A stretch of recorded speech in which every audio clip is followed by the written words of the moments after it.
This is day 28, and maybe I'll start with a short anecdote. I was chatting with somebody back home, and they said, "Oh, you're doing these videos. We'll get to see you wandering around Paris and offering some commentary and some reflections and all those sorts of things." And I said, "Well, I'm still not fully comfortable kind of doing the walk and talk with a camera." And I will admit and own up to that there is a little bit of worrying about other people's opinions. So I am not without my own challenges in the area. So we are all working on different pieces, and yeah, I hope to get there. This was probably a good chance to practice it a little bit more. Certainly in a city full of tourists, more than enough influencers around. I've tried not to rant about them as much as I could do 30 days of ranting about influencers in Paris, but um, yeah, it becomes a goal and something to work on, and something to keep exploring for myself, where I think some of the blocks might be, or just the challenges, or where there may be some inner critic aspects. And so maybe a good segue to some of what I'm thinking about talking about today. And I was doing some reading, a really great Jungian psychologist by the name of Bud Harris. And in one of his speeches, he spoke about the concept of individuation, and he was synthesizing and putting his own thoughts on individuation, which is a term that Jung used. And I'm going to read you this quote from the book, which says, "The path of individuation challenges us to grow, to be full of vitality for the rest of our lives. In a way that's demanding and difficult for us to understand, true growth usually begins with a serious problem, a block in our life, a breakdown, or a serious illness, or a general feeling of restlessness that's calling for change in the basic structure of how we perceive ourselves and life." And I think it's just so well articulated. I know it represents my own journey. I know it represents the journey of those who I've provided coaching to. It can come about, certainly in a couple of different ways, as he describes. There can be sometimes a nagging sense that something's just not feeling aligned. Life is not as colorful as it used to be. It's starting to feel a little bit more monochromatic and has lost some of its sparkle. But equally, it can be those health scares. It can sometimes force us to realize that we are not infinitely mortal or infinitely young, and the decisions we make each day do have an effect on our health. Sometimes it is the health of a loved one, including perhaps an aging parent or a significant other. And I think ultimately those all force us to come to terms with our own mortality, and that can unearth a whole lot of feelings that we usually like to be in denial about, feelings that we like to ignore and distract ourselves and numb ourselves from. And I think sometimes the idea of having finite time and not wanting to waste it is both inspiring and overwhelming for people. And I think there always has to be that balance. We can't live every day as if it is our last. We do still have to save for a rainy day. But I think, to me, this is more about that soul level. I think individuation is such an apt term to use, because I think growing up and across most of our lives, for so many people, I can't think of anybody who doesn't fall into this category. We are the accumulation of our family of origin, of growing up through experiences, of living in a society. And there is a whole lot of stuff we accumulate in that process that can be pieces of shame that come from childhood, that can be from bullies, from cruel teachers, from things that our parents say. And we tend to internalize those. We tend to believe that they're true, being told. Somebody maybe have been told they weren't good at math, or they couldn't sing, or they weren't pretty, or all of those sorts of things. And we take them as truths, especially with parents. If we dig a little deeper into child psychology, we learn that children are incapable of finding fault within their parents. It is too unsettling to them. They are so dependent on that parent. That parent is godlike to them. And so the only logical conclusion they can draw when a parent does something that's offside or hurtful or neglectful is blame themselves. And how many people still have a version of I am bad that sits within them that they've continued to accumulate.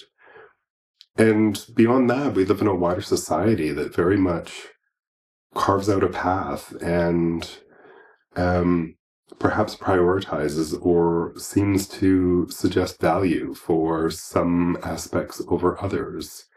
We hear a whole lot of headlines and see a whole lot of social media about the ultra rich, about celebrities, about athletic stars, and less around those who are just doing really great, down to earth work. And that starts to prize money and wealth and fame over other things. There is numerous studies that have indicated more and more young people really want fame and wealth as their top priorities. And it really sets us up for sort of the crisis that does come in midlife. It does ask us to individuate, to leave behind that broad society, to leave behind the flock in some ways, and find ourselves and choose the path that is our own, that is most meaningful for us, that is most aligned for us. And as he talks about, it's not necessarily an easy path. This is,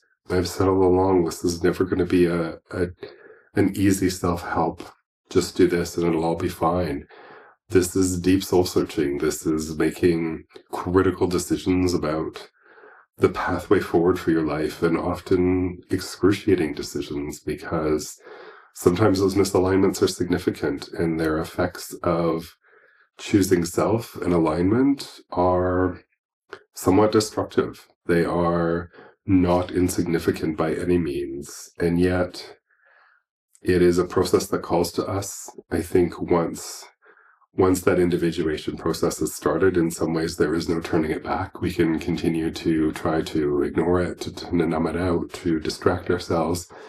But it's going to continue to be there because there is enough of a sense of self underneath that demands to be individuated. And sometimes there are times of working through just that tension alone, of feeling sort of wanting to go to one place or wanting to make changes in one area of your life, or knowing something needs to be different, but feeling like it is an overwhelming mountain to be able to make that change, that it is simply too hard of a decision to make, or it is too disruptive, or others won't understand it, or we will be judged for it. And this is that tension. This is that tension we have to live with. We have to learn to navigate.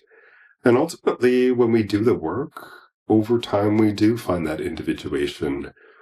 I'm far from perfectly individuated, as I talked about at the beginning of the video, but the more I've done this work, the more I've chosen to align with what is meaningful for me, with what is expansive for me, the more grounded I have felt, the clearer I have felt, the more present I have felt.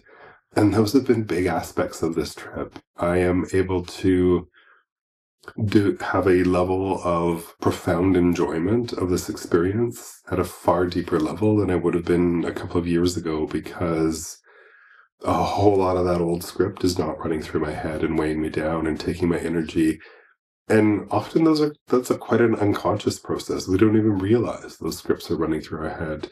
We don't even realize that we may not be happy in our lives, but we also know that we're either exhausted all the time or just feeling disengaged, and feeling like not a lot is exciting when we get up in the morning. And so this is that process. This is that process of slowly discovering who you are as an individual, and then choosing who you are as an individual. And those sound like simple steps, perhaps, but they are infinitely large and usually complex, and start to reveal one piece only to create another barrier. It sort of becomes just around the next corner, or I almost think more like climbing a mountain, like I just have that little bit more to go, and then you get there and realize, no, actually there's this much more to climb and this much more to climb. And it's not to say that it is impossible or demotivating or always out of reach. I think you build on those solid foundations, and on each foundation you stand taller, and on each foundation you know that you are sitting in a much more solid foundation, and the next level of expansion comes, and you have to break through those next levels of challenges. And so it goes. And this is a process that will occur for the rest of our lives. But the more we can find those tools, the more that we are not chasing simple happiness or just wanting others to act differently or just hoping that money will solve it or just hoping that the next role will solve it. The more that we can sit with it, the more that we can have a better relationship with it, the more we can be willing to sit with some discomfort, to sit with some ambiguity, to sit with some confusion, and let that voice of clarity emerge. It may not emerge the first time that we encounter a problem or a challenge. We may come across something that really requires us to challenge it. It may be a belief that we believe about ourselves, and we have to really fight to make it untrue because it feels so much a part of us. And so slowly we separate from the societal version that was given to us to an individuated version that is much more true to self, much more expansive, but never underestimating the journey to get there. It is a journey. If you're feeling like you need assistance in that journey, by all means, get some trusted partners who can help you in that journey. Don't be afraid to do some reading and learning. I feel like it is a journey that is not talked about nearly enough, especially for men. And I think men have compounded challenges within that. I think we often can sit in a place of anger. That is the one emotion we are allowed to have within society. There can be layers of masculinity and expectations that we then have to individuate again and determine what that means for us and where we sit in that and what feels comfortable and true to us. And that is one example of just hundreds of different shades of ourselves that we probably need to spend some time understanding and getting to know and making choices and choosing the alignment that feels right rather than the intellectual one, or rather than the one that we've internalized a societal version that's been given to us. So I really invite you to think about what your process of individuation may look like, what it would mean to take off those masks and to show up as you, truly you, with all of those insecurities, with all of those doubts, with questions about your self-worth, with childhood baggage, as we all have it, with perhaps relationship baggage, with hopes and dreams and aspirations, and equally pieces that may need to be let go of and new pieces that may emerge, and that it is okay to both have hope and to have grief. I think they're both absolutely part of the process. I think we grieve perhaps the childhood we didn't have. We grieve parts of the life that we thought we would have that didn't turn out to be true potentially. And we're not without hope. This is also an exciting time for us in our lives because we get to start a new chapter, and it is the first time we're showing up in a true and authentic way. And that changes everything. And the new chapters can be so much better and brighter and fuller, and not in a celebrity social media kind of way, but in a way that feels right. And I think that's way more important than any dollar value that we can put on it. So give that some space. Let that see where it shows up for you. Start to find those moments of quiet in your day when those whispers can arrive to you, and start getting to know yourself. Start understanding who you are as an individual and what individuation as a pathway for you might look like going forward. Know that I'll keep making videos to try and help you navigate some of that. As I say, if you need help, don't be afraid to reach out to trusted partners and coaches, and know that the journey is going to take some time, and be patient and gentle with yourself in that journey, because it is a hard journey, but a journey worth doing. And as I've said before, I would do it again 1,000 times because it has been absolutely worth it for me. So thank you so much for watching as always. I look forward to seeing you again as I record these last few videos and wrap up 30 days in Paris, which feels incredible that it is starting to come to a close. So I look forward to seeing you for the next one. Thank you so much for watching.